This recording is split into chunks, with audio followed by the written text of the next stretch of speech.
Joni's an artist who has meant just absolutely the world to me.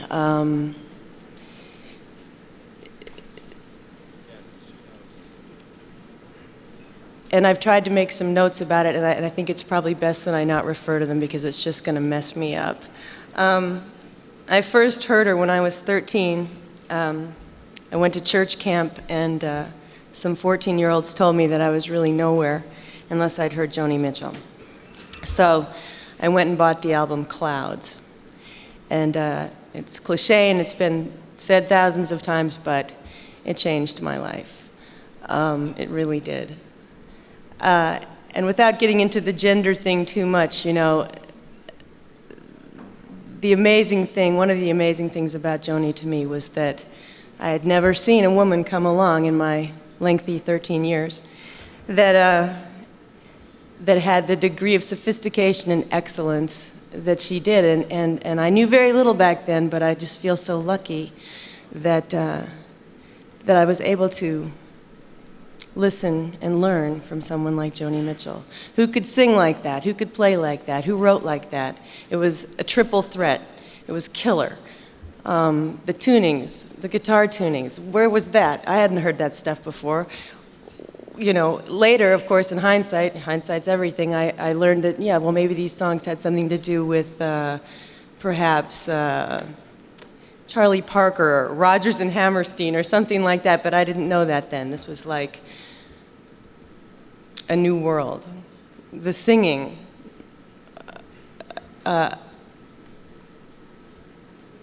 unbelievable. The writing,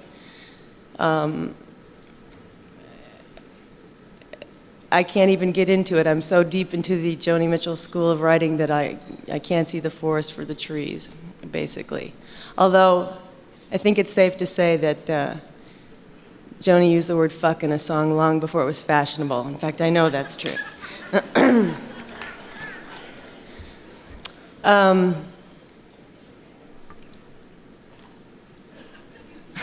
Okay, covered that, okay. Yeah, I heard Joni say that, you know, Bob Dylan made it all right to get really confessional in a song, and that's a big part of what Joni gave to us. I think is something very, very, very personal, and yet it transcended somehow being trite.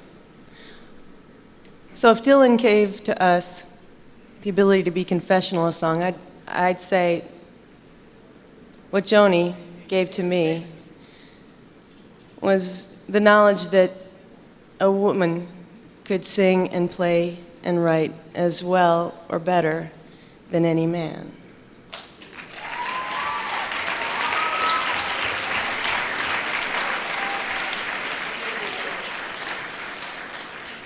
And she covered all the bases. She was metaphysical, she's street smart, she's elegant, she's naked. She's always seemed to me like the quintessential seeker who's bound to her human condition, but still joyful and bound by a sense of irony, and always, always, always by romance and love. Like any good product of my generation, I always think of just about everything in terms of movie dialogue. It's just kind of the way I think. It's sad, but true. And well, I was thinking about Joni and thinking about what an artist, what a true artist she is. This is a person to me who's always seemed driven and owned by her art, and someone who's taken many, many risks and had a lot of courage and has broken a lot of boundaries. And I was thinking of the movie A Few Good Men, where Jack Nicholson, playing a general in a courtroom, and defending the wall that he guards to supposedly keep out the forces of evil. And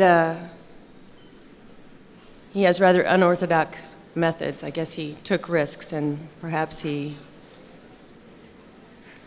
succeeded, and perhaps he fell sometimes.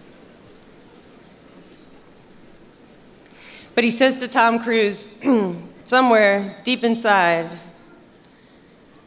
in places you don't talk about at parties, you want me on that wall. You need me on that wall.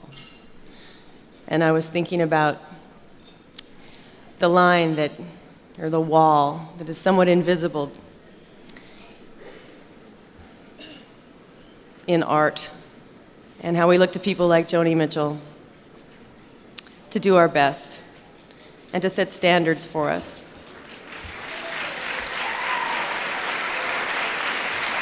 And I thought to myself, Joni, we need you on that wall, and we want you on that wall. I know I do. I'm going to say one more thing. I probably read everything there is to read about Joni Mitchell, and I remember an interview that I read with her many, many years ago, where someone asked her, if you hadn't been able to write songs, what would you have done? And she said, I would have killed myself long ago.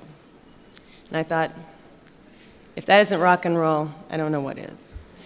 So it's my pleasure to induct Joni Mitchell into the Rock and Roll Hall of Fame.